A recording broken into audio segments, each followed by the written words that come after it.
Good morning everyone. कैसे हैं मेरे क्लास अकाउंट्स के स्टूडेंट्स? कैसे हैं मेरी क्लास 11th के स्टूडेंट्स? ठीक है ना बच्चा? पुराने वीडियोस देखे, अच्छा लगा होगा। बेटा, मेरी एडवाइस ये है कि जब तक आपका अकाउंट सॉलिड नहीं हो सकता, जब तक थ्योरेटिकल एस्पेक्ट को ना पकड़ा जाए। मैं मानता हूं कि आपको किताब से पढ़ने में दिक्कत होती होगी, तभी तो बच्चा आपके लिए रेडीमेड सामान लेके आ रहा हूं, रेडीमेड आपके लिए पका के ला रहा हूं कि बस आप सुन लो और आपकी अकाउंट्स सॉलिड हो जाए। देखो बच्चा, मैनेज नहीं करना है अपने को 100% स्कोर करना है। मैनेज नहीं करना है कि वो 40 आ जाएं और हम 11 से 12th में आ जाएं या सीए फाउंडेशन पास कर ले। नहीं, मैनेज नहीं करना है सर, हमें एक्सेल करना है। तो मेरे वीडियोस उनके लिए अच्छे हैं जो एक्सेल कर, ठीक है ना बच्चा? मैं क्या कवर करने जा रहा हूं बच्चा? Meaning and objectives of accounting. बेटा, आपने प्रीवियस वीडियो में देखा बच्चा, मैंने बताया who is the father of accounts, accounts के ऑब्जेक्टिव क्या है, अकाउंट्स की डेफिनेशन क्या है, अकाउंट्स का प्रोसेस क्या है। मैंने इन सब बातों को बेटा एड्रेस किया। फिर मैंने एड्रेस किया कि बुक कीपिंग और अकाउंट में क्या डिफरेंस है। इन सब बातों को बच्चा एड्रेस करने के बाद आज मैं इसी प्रोसेस को, इसी को मैं थोड़ा सा आगे बढ़ा रहा हूं।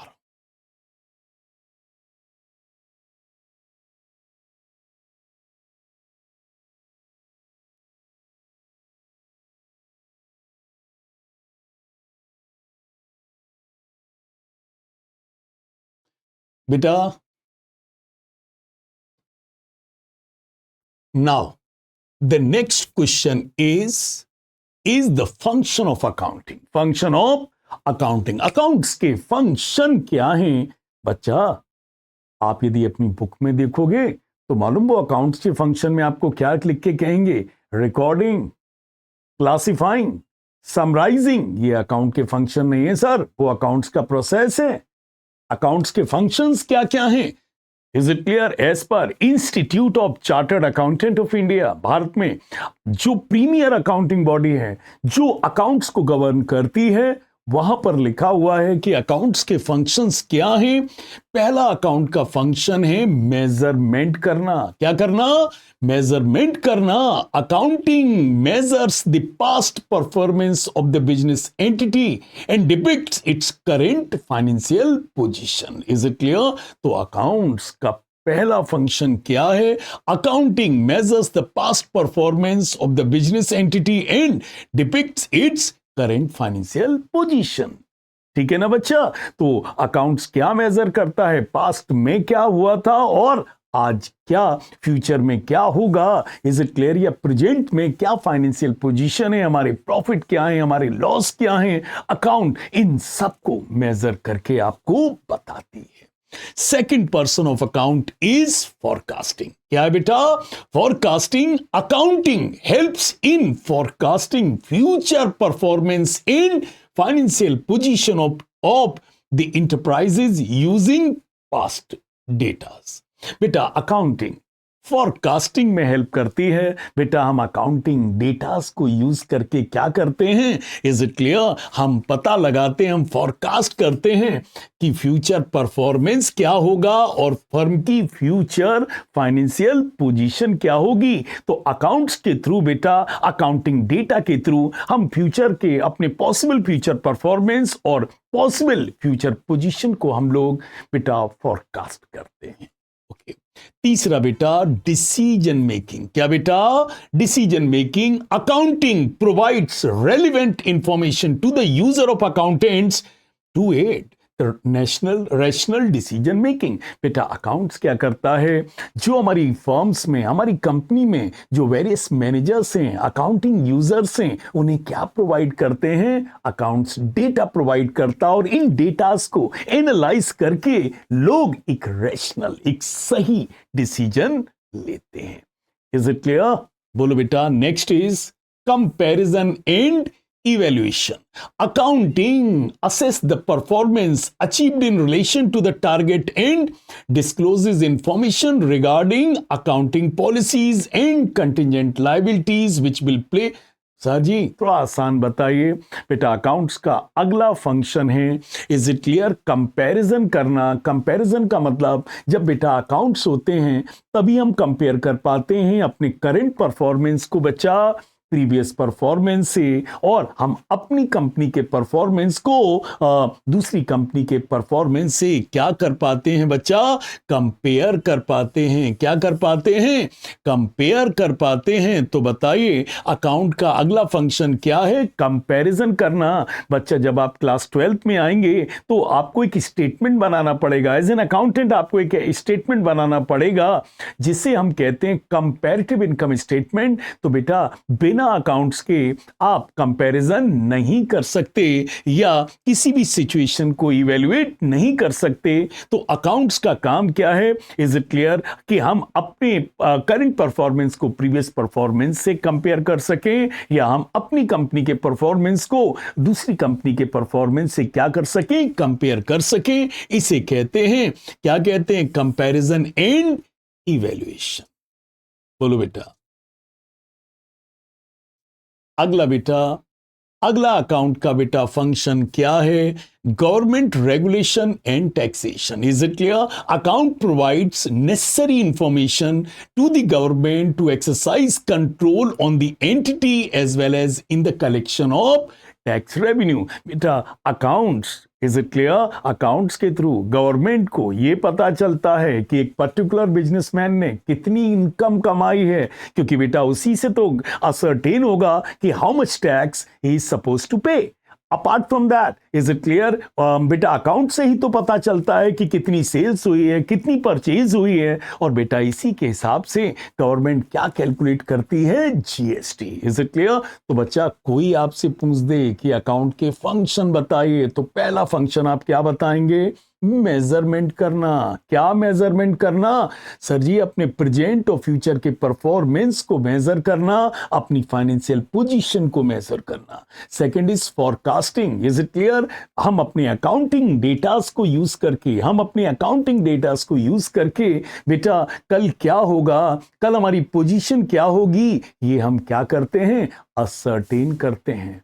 तीसरा अकाउंट का फंक्शन है सर, क्या है, डिसीजन मेकिंग। बेटा अकाउंटिंग यूजर्स को, वेरियस अकाउंटिंग यूजर्स को क्या प्रोवाइड करता है, डेटा, और इसके बेसिस पर बच्चा जो अकाउंटिंग यूजर्स हैं वो क्या लेते हैं, एक रैशनल डिसीजन लेते हैं। और बेटा एक और बेटा याद कर लो, एक और है कंपैरिजन। क्या भैया, कंपैरिजन। बेटा अकाउंट से एक अकाउंट का और फंक्शन है बेटा कंपैरिजन करना, और इसके लिए हम एक स्टेटमेंट बनाते हैं जिसे कहते हैं कंपैरेटिव इनकम स्टेटमेंट या कंपैरेटिव पोजीशनल स्टेटमेंट। बेटा बताइए यदि अकाउंट्स नहीं होगा, is it possible for us to compare our company with the other company, our current year performance with the previous year performance? Is it clear? It is account which makes it possible to make comparison, that is inter-firm comparison as well as intra-firm comparison. Inter-firm comparison का मतलब होता है बेटा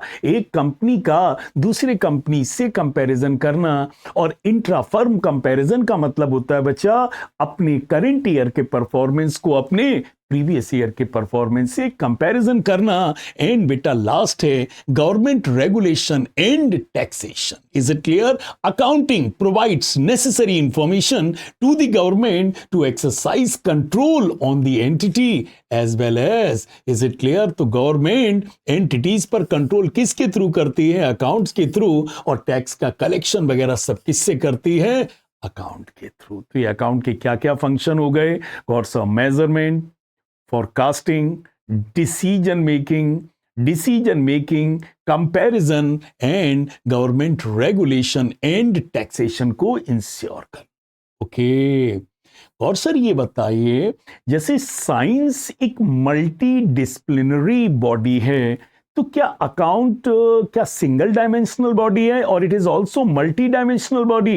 बेटा my answer is account is a multi disciplinary body. Account is a multi disciplinary body account के भी बेटा सब फील्ड्स हैं।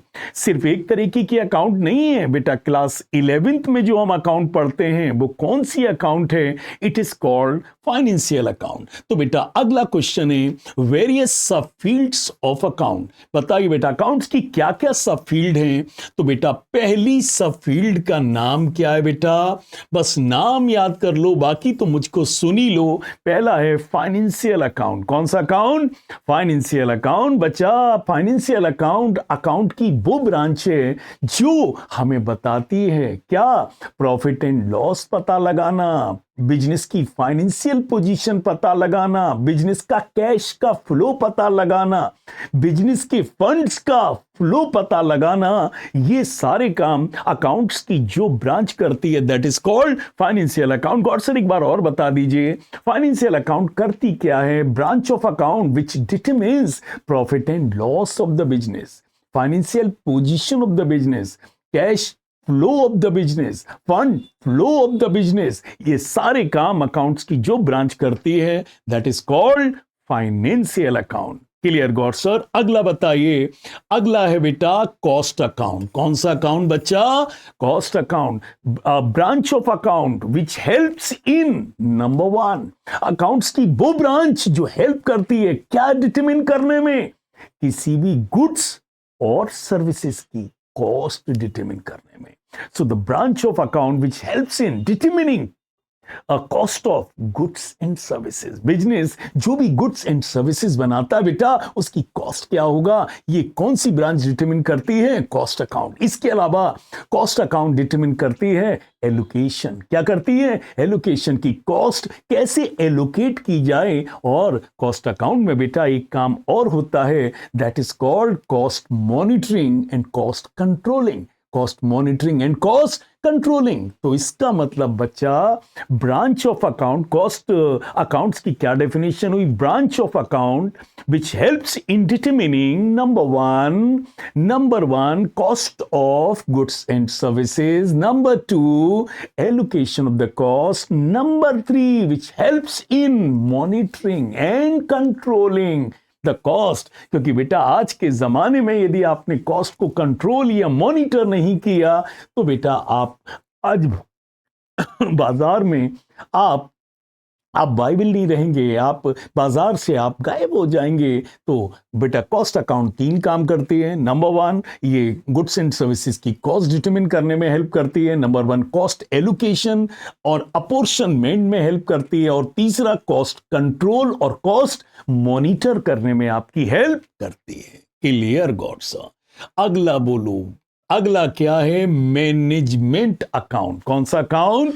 Management account. बेटा अकाउंट्स की वो ब्रांच जो मैनेजर्स को हेल्प करती है किसमें? डिसीजन मेकिंग में, is what we call management account. So the branch of account which helps the manager in taking decision, in taking various financial decision is what we call management account. तो बेटा accounts की वो branch जो हमारे यहाँ के financial executives को और मैनेजर्स को हेल्प करती है in taking various financial decision is what we call management account.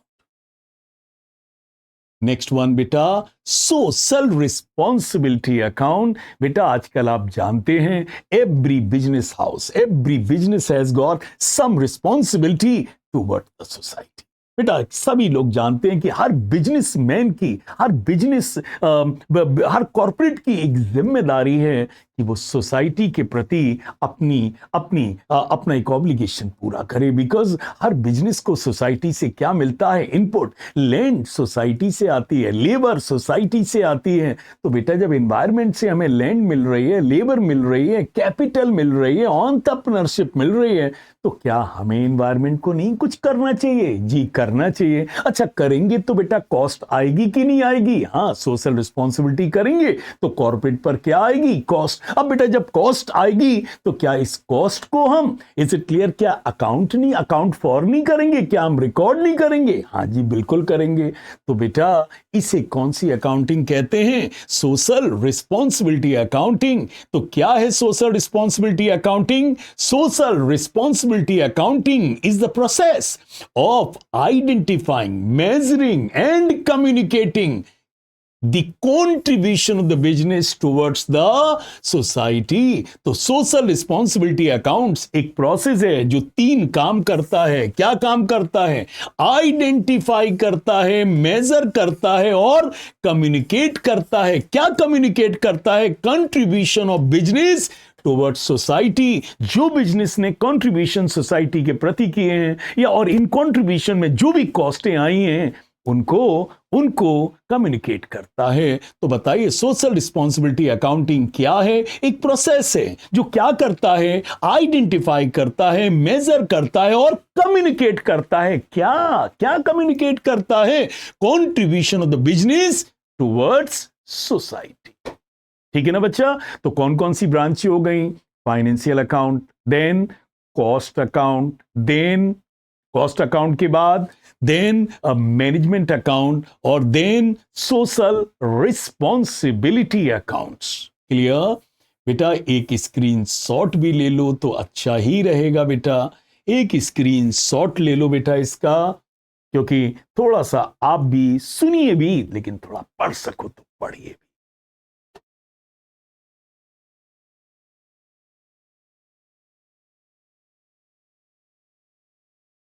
एक ब्रांच और है अकाउंट्स की, that is called tax account. क्या कहते हैं? Tax account. बोलो बेटा। The branch of accounting which is used to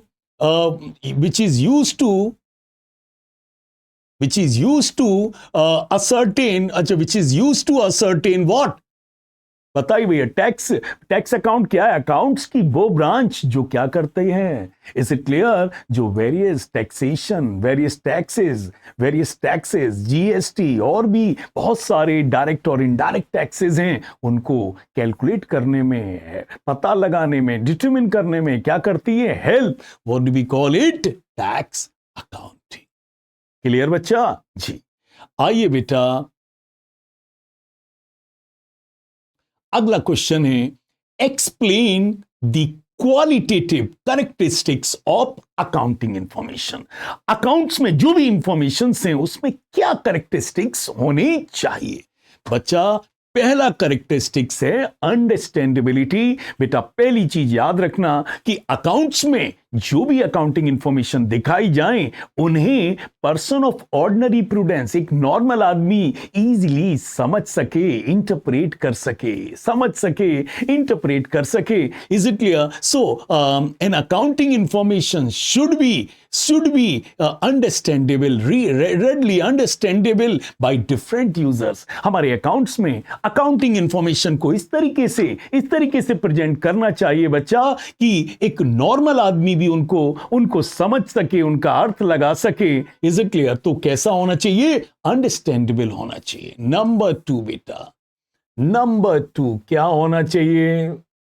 relevant होना चाहिए। क्या अकाउंटिंग इंफॉर्मेशन का क्या होना जरूरी है बेटा? रेलिवेंट होना जरूरी है। An accounting information should be relevant for decision making. मतलब बेटा जब आप अकाउंट्स बनाइए तो रेलिवेंट इंफॉर्मेशंस को, इंपॉर्टेंट इंफॉर्मेशन को डिस्टिंक्टली प्रेजेंट करना चाहिए, उन्हें हाईलाइट करके प्रेजेंट करना चाहिए। और बच्चा जो इंफॉर्मेशन डिसीजन मेकिंग के लिए बहुत इंपॉर्टेंट नहीं है, रेलेवेंट नहीं है, इज इट क्लियर? उन्हें बच्चा क्या करना चाहिए? उन्हें थोड़ा सा मिक्स करके दिखा दो, लेकिन रेलेवेंट इंफॉर्मेशन को डिस्टिंक्टली दिखाओ। ऐसा ना करो कि अननेसेसरी डिटेल्स को तो कस के दिखा रहे हो और जो नेसेसरी डिटेल है उसे छुपा के दिखा रहे हो। नहीं, आपको रिलायबिलिटी का मतलब है, यदि आप अकाउंट्स को रिलायबिलिटी नहीं रखेंगे तो फिर अकाउंटिंग इंफॉर्मेशन अकाउंटिंग यूजर्स के किसी मतलब की नहीं रहेंगी। इसलिए रिलायबिलिटी का मतलब है जो भी इंफॉर्मेशन इंपॉर्टेंट है, रिलायबल है, इज इट क्लियर, उन सभी को डिस्टिंक्टली हमें अपने अकाउंट्स में दिखाना चाहिए। क्लियर? और इसके बारे में रेलेवेंस, तीसरा है बेटा reliability. An accounting information should be reliable in the sense that it should be free from error and बाइस. बेटा अकाउंटिंग इंफॉर्मेशन क्या होनी चाहिए? रिलायबल होनी चाहिए. क्या होनी चाहिए? रिलायबल होनी चाहिए. मतलब इसमें किसी भी तरीके की एरर या किसी भी तरीके का बाइस, अकाउंटेंट द्वारा किए जाने वाला कोई भी बाइस नहीं होना चाहिए. Is it clear? And should be presented what it should represents. Is it clear? जो अकाउंट में वही दिखाना चाहिए जो वाकई में सही है, करेक्ट है, ट्रुथफुल है. कंपेरेबिलिटी. अकाउंटिंग बेटा इंफॉर्मेशन में एक और चीज है बेटा, comparability. And accounting information will be useful and beneficial to the different users only when it is comparable over time and within other enterprises. तो बेटा अकाउंटिंग इंफॉर्मेशन में बेटा एक बात और ध्यान रखनी चाहिए कि हमारी अकाउंटिंग इंफॉर्मेशन क्या होनी चाहिए? कंपेरेबल होनी चाहिए. क्या होनी चाहिए? कंपेरेबल होनी चाहिए. बिकॉज अकाउंटिंग इंफॉर्मेशन जब कंपेरेबल होंगी तभी बेटा हम अपने करंट ईयर के परफॉर्मेंस को लास्ट ईयर के परफॉर्मेंस से कंपेयर कर सकते हैं. और मेरे बेटा हम अपनी कंपनी को परफॉर्मेंस को प्रीवियस और कंपनी के परफॉर्मेंस से कंपेयर कर सकते हैं only when informations are comparable. Is it clear? इसलिए बेटा कंपेरेबिलिटी के लिए जरूरी है कि जब भी आप अकाउंट बनाएं तो कंसिस्टेंसी को फॉलो करें. मतलब हमें अपनी अकाउंटिंग पॉलिसीज को और अकाउंटिंग मेथड्स को बार बार चेंज नहीं करना चाहिए. यदि आप अपने अकाउंटिंग पॉलिसीज और मेथड्स को चेंज करोगे तो आपकी अकाउंटिंग इंफॉर्मेशंस क्या नहीं रहेंगी? कंपेरेबल नहीं रहेंगी. Is it clear? चलो,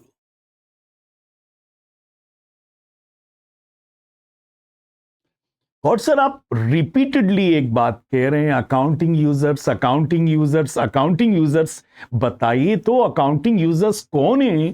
तो बेटा what group of people are interested in accounting information. Is it clear? बेटा अकाउंट्स के दो तरीके के यूजर्स हैं. मैंने पहले कह दिया कि अकाउंट एक प्राइवेट डॉक्यूमेंट नहीं है, ये एक पब्लिक डॉक्यूमेंट है. इसके दो तरीके के यूजर हैं. बेटा पहले यूजर को हम इंटरनल यूजर्स कहते हैं और इसमें कौन है? Board of directors, partners and owners. Is it clear?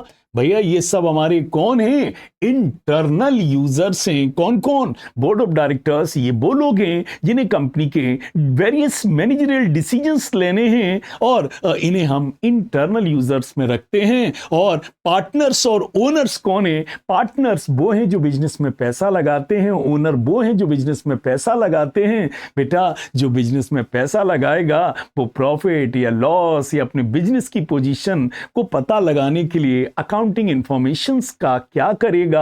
Use करेगा. तो अकाउंट्स के इंटरनल यूजर्स में क्या क्या हैं? Board of directors, partners, owners. बेटा इसके अलावा हमारे एक्सटर्नल यूजर्स भी हैं. पहले कौन है बेटा? एम्प्लॉइज. Is it clear? कौन है? एम्प्लॉय. और कौन है? इन्वेस्टर. इन्वेस्टर से मतलब है पोटेंशियल इन्वेस्टर. सो बेटा इन्वेस्टर से मेरा मतलब है पोटेंशियल इन्वेस्टर. कौन से इन्वेस्टर? Potential investor. बताइए बेटा, जो लोग पोटेंशियल इन्वेस्टर्स का मतलब बेटा जो लोग किसी कंपनी में पैसा लगाना चाहते हैं. आप तो जानते हो बच्चा, किसी कंपनी में पैसा लगाना होता है तो शेयर्स के थ्रू लगाते हैं. अब शेयर्स के थ्रू पैसा लगाना है तो इससे पहले कंपनी के बारे में सब कुछ पता होना चाहिए. और बेटा कंपनी के बारे में सब कुछ पता किसके थ्रू चलेगा? अकाउंट्स के थ्रू चलेगा. बिकॉज एक पोटेंशियल इन्वेस्टर मतलब जो कंपनी में पैसा लगाना चाहता है वो जब तक कंपनी की profitability, solvency, is it clear कि कंपनी की पोजीशन कैसी है, कंपनी का प्रॉफिट क्या है, ये सब पता नहीं लगा लेगा बेटा, तब तक उसको पैसा नहीं लगाएगा. तो पहला भैया तो एक्सटर्नल यूजर में पहले कौन है बेटा? एम्प्लॉय. दूसरे कौन है? इन्वेस्टर, जो पैसा लगाने से पहले कंपनी की सारी प्रॉफिटेबिलिटी और पोजीशन को जानना चाहते हैं. और कौन है बेटा? क्रेडिटर. ध्यान से सुनना, क्रेडिटर्स वो लोग हैं. क्रेडिटर्स को हम लोग सप्लायर भी कहते हैं. क्या कहते हैं? सप्लायर भी कहते हैं. ये वो लोग हैं, क्रेडिटर और सप्लायर वो लोग हैं जो क्रेडिट पर मतलब उधार. Is it clear? क्या करते हैं, बिजनेस को सामान देते हैं। अब बताओ बेटा, जो बिजनेस को सप्लायर या क्रेडिटर उधार सामान देगा, क्या वो पता नहीं लगाएगा कि कंपनी की शॉर्ट टर्म फाइनेंशियल पोजीशन कैसी है? क्या कंपनी मेरा वक्त पर मेरा पैसा वापस कर पाएगी भी कि नहीं कर पाएगी? ऐसा तो नहीं कि मैं सामान सप्लाई कर दूं और बाद में मेरा पैसा फंस जाए। तो बेटा, तो कौन बेटा है जो क्रेडिटर्स है, वो कंपनी की क्या पता लगाना चाहते हैं? शॉर्ट टर्म फाइनेंशियल पोजीशन पता लगाना चाहते हैं कि whether my company will be able to give my money back on time. Clear? Okay. Government बेटा, गवर्नमेंट, इज इट क्लियर बेटा? इनकम टैक्स, जीएसटी और इन सब को पता लगाने के लिए, इन सब को वसूलने के लिए बेटा कौन है? गवर्नमेंट बेटा आपके अकाउंट्स को क्या करती है? एग्जामिन करती है। तो बेटा गवर्नमेंट भी आपका हो गया। इसके अलावा बेटा लेंडर्स कौन होते हैं बेटा? जो बिजनेस को पैसा उधार देते हैं। बताइए बेटा, यदि कोई भी लेंडर है, इज इट क्लियर, जो बिजनेस को पैसा उधार दे रहा है, वो क्या पता लगाना चाहेगा? वो अकाउंट्स के थ्रू ये पता लगाना चाहेगा कि क्या बिजनेस मेरे जो लोन है उसका इंटरेस्ट टाइम पर दे पाएगी? क्या बिजनेस मेरी इंस्टॉलमेंट टाइम पर दे पाएगी? क्या बिजनेस मेरा ड्यू डेट पर मेरा पैसा वापस कर पाएगी? और इसके लिए वो लोग क्या पता लगाते हैं? Long term financial position of the business. बेटा इस तरीके से बेटा कौन कौन यूजर हुए बेटा? Internal users, board of directors, partners and owners. और एक्सटर्नल यूजर्स में कौन हुए? Employees, potential investors, creditor and supplier. Creditor and supplier वो हैं जो कम वक्त के, जो बिजनेस को गुड सप्लाई करते हैं। ये शॉर्ट टर्म पोजीशन देखते हैं बेटा। गवर्नमेंट को तो आप जानते हैं, सबसे ज्यादा आपके अकाउंट्स को कौन प्यार करता है? गवर्नमेंट, क्योंकि उसे आपकी इनकम पर इनकम टैक्स वसूलना है, आपकी सेल पर जीएसटी वसूल करना है। तो बेटा वो तो आपके अकाउंट्स पर एक निगाह गड़ाए रहती है। और एक है लेंडर्स, जो आपके बिजनेस को लॉन्ग टर्म के लिए पैसा फाइनेंस करते हैं। तो बेटा वो तो चेक करना चाहेंगे कि क्या आप समय पर इंटरेस्ट दे पाएंगे कि नहीं, लोन की इंस्टॉलमेंट दे पाएंगे कि नहीं, और ड्यू डेट पर हमारा पैसा भी दे पाएंगे कि नहीं। इसके अलावा बेटा वेरियस रिसर्च स्कॉलर्स भी अकाउंटिंग इंफॉर्मेशन का यूज करते हैं। ठीक है बेटा, हर चीज में यदि कुछ अच्छाइयां हैं, इज इट क्लियर, तो उनमें कुछ लिमिटेशंस भी पाई जाती हैं बच्चा। तो अकाउंट्स भी फ्री नहीं है लिमिटेशन से, इसमें भी कुछ कमियां हैं। क्या कमियां हैं? आइए बेटा इसको मैं एड्रेस करने जा रहा हूं। Write down the limitation of accounting. Is it clear बेटा? अकाउंट्स की पहली लिमिटेशन है, accounting is greatly influenced by the personal judgement of the accountant. बेटा अकाउंटेंट के पर्सनल जजमेंट से ड्रिवन होता है, इन्फ्लुएंस्ड होता है। तो अकाउंट्स की पहली लिमिटेशन क्या आती है? Accounting is greatly influenced by the personal judgement of accountant in respect of the various items. भैया हमारे अकाउंट में जब आप आगे अकाउंट पढ़ोगे, एक बेटा कमी आपको पता चलेगी। हमारे यहां एक ही चीज के 5-5, 10-10 मेथड होते हैं। हमारे यहाँ एक ही चीज के, जैसे स्टॉक का वैल्यूएशन करना है, we have got so many method. हमें अपनी मशीन पर डेप्रिसिएशन लगाना है, there is so many method. बेटा हमारे यहाँ एक ही चीज के बहुत मेथड होते हैं। अब बेटा कई बार अकाउंटेंट क्या करता है, इज इट क्लियर, क्या करता है कि भैया ऐसा मेथड चुनता है कि भैया जो उसको सही लगता है, जो उसको सही लगता है, या जो उसको लगता है कि इसको करने से बिजनेस की पोजीशन कुछ और दिखेगी। इसका मतलब बेटा यदि same set of account 10 accountant को दे दिए जाएं, तो ये पॉसिबल है कि 10 के 10 अकाउंटेंट्स के जो प्रॉफिट एंड लॉस आए वो डिफरेंट हो सकते हैं। क्या हो सकते हैं? डिफरेंट हो सकते हैं। क्यों? क्योंकि accounting is greatly influenced by the personal judgement of account accountancy, accountant. Is it clear? क्योंकि भैया हमारे यहां बहुत मेथड हैं और आप इस same set of account 10 accountant को दे दो तो हो सकता है कि भैया सबके प्रॉफिट एंड लॉस अलग आए। तो बताइए बेटा, एक तरफ तो हम कहते हैं अकाउंट्स सही true and fair view present करता है, लेकिन बेटा कहां सही पेश कर रहा है? सभी अलग अलग पेश कर रहे हैं। तो पहली कमी का नाम क्या है? Accountancy is greatly influenced by the personal judgement of the accountant. Okay, अगला बेटा, accounts are prepared on the basis of certain accounting concept which are unrealistic. Which are unrealistic. भैया हमारे यहां कुछ कॉन्सेप्ट फॉलो किए जाते हैं। हमारी अकाउंटेंसी कुछ ऐसे प्रिंसिपल्स और कॉन्सेप्ट पर बेस्ड है जो अनरियलिस्टिक हैं। जैसे गौर सा बेटा, हमारे यहां एक अकाउंटिंग प्रिंसिपल है जिसका नाम है कॉस्ट कॉन्सेप्ट। क्या नाम है? Cost concept. और ये कॉन्सेप्ट मालूम क्या कहता है कि अकाउंट्स में अपनी असेट्स को कॉस्ट प्राइस पे दिखाओ। किस प्राइस पे दिखाओ? कॉस्ट प्राइस पे दिखाओ। मतलब आपकी जो भी रिसोर्सेज हैं उन्हें आप किस पे दिखाओ? कॉस्ट प्राइस पे दिखाओ। अब नेक्स्ट सोच के देखो बेटा, मैंने 2001 में एक जमीन 5 लाख की खरीदी। कब बेटा? 2001 में। तो बताओ बेटा, इस जमीन की कॉस्ट क्या है? 5 लाख। ठीक है। और बेटा 2024 तक हो सकता है उस जमीन की कॉस्ट सर, उसकी जो मार्केट वैल्यू वो 1 करोड़ हो जाए। क्या हो जाए? 1 करोड़ हो सकती है कि आज उसकी कीमत 1 करोड़ हो गई हो। बताइए बेटा, हमने कितने रुपए की जमीन खरीदी है? सर 1 लाख की जमीन खरीदी और आज उसकी कीमत कितनी हो गई है? 1 करोड़ हो गई है। बच्चा फिर भी हम अपने अकाउंट्स में मालूम जमीन किस प्राइस पे दिखाएंगे?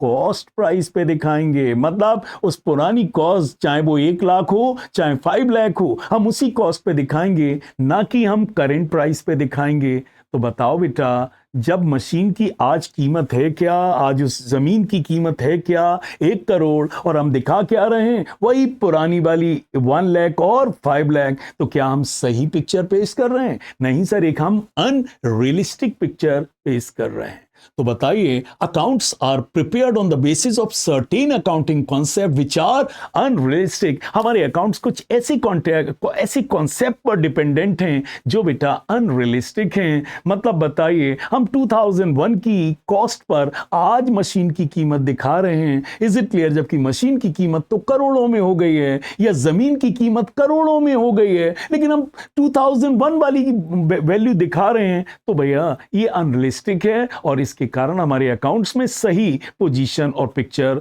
सामने नहीं आती। तीसरा, in accountancy only those transactions which can be measured in terms of money are shown।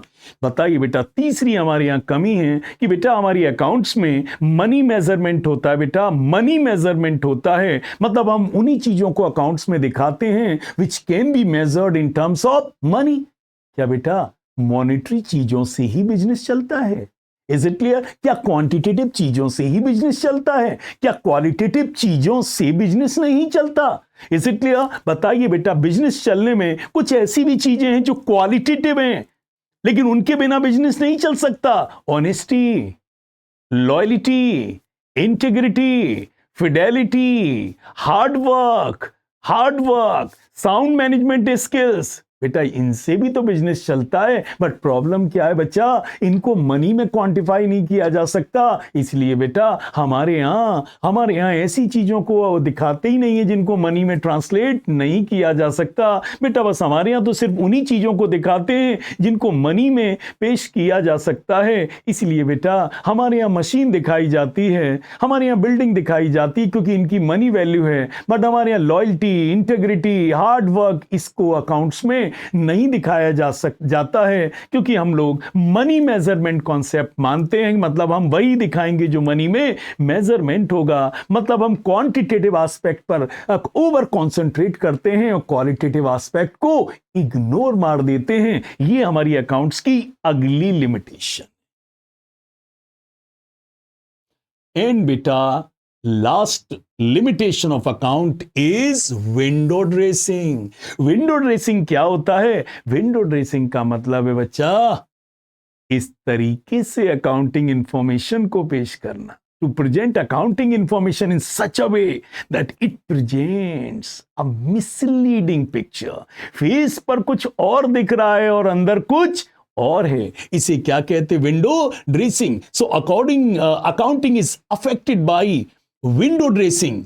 Window dressing means projecting a misleading and manipulating picture of financial position of the business, financial position of the business. तो बताइए बेटा accounts की क्या क्या 4 limitation हुई। Number 1 गॉड sir, account is sir ji, account is driven by personal biases of the accountant. Accountant के personal biases से driven हो सकता है। नंबर 2 सर, अकाउंट्स कुछ ऐसे कॉन्सेप्ट पर डिपेंड है जो अनरियलिस्टिक हैं, जो सर प्रैक्टिकल नहीं है। ओके सर, तीसरा क्या है? अकाउंट में सर क्वांटिटेटिव एस्पेक्ट को दिखाया जाता है, क्वालिटेटिव एस्पेक्ट को इग्नोर मार दिया जाता है। ओके, और चौथा है बेटा, अकाउंट्स में कभी कभी अकाउंटेंट क्या करते हैं? विंडो ड्रेसिंग करते हैं। वो अकाउंटिंग इंफॉर्मेशन को इस तरीके से प्रेजेंट करते हैं कि एक मिसलीडिंग पिक्चर सामने आती है, ट्रू एंड फेयर व्यू सामने नहीं आता। और बच्चा लास्ट क्वेश्चन है, accounting is a language of business. Accounting is a language of business. मैंने आपसे कहा था बेटा, अकाउंट और कॉमर्स का क्या रिश्ता है? Account is a language of commerce, वही चीज है। तो बेटा याद रखना, भूलना नहीं, अकाउंट और कॉमर्स का क्या रिश्ता है, अकाउंट और बिजनेस का क्या रिश्ता है। बेटा account is a language of commerce, account is a language of commerce. बिना अकाउंट्स के आप कॉमर्स को ना एनालाइज कर सकते हैं, ना इंटरप्रेट कर सकते हैं, ना कम्युनिकेट करते हैं। तो बताइए हमारे बिजनेस को वर्ड्स कौन देता है? अकाउंट। Is it clear? बिना अकाउंट्स को आप किसी बिजनेस को समझ ही नहीं सकते। Is it clear? तो बताइए बच्चा।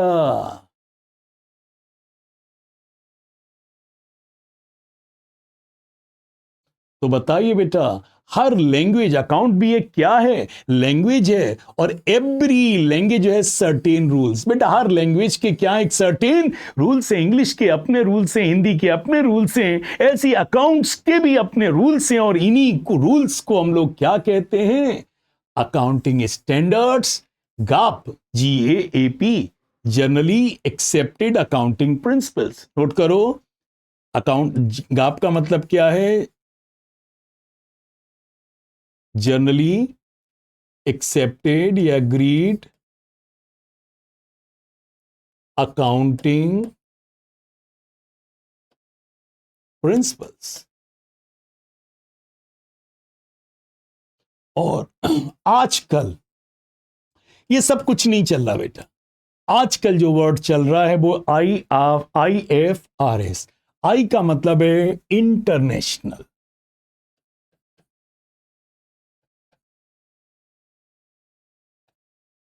एफ का मतलब है फाइनेंशियल,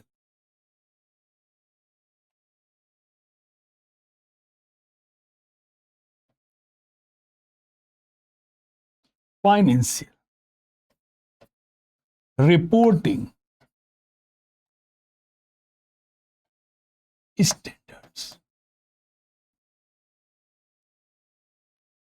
तो IFRS का फुल फॉर्म क्या है? International financial reporting standard.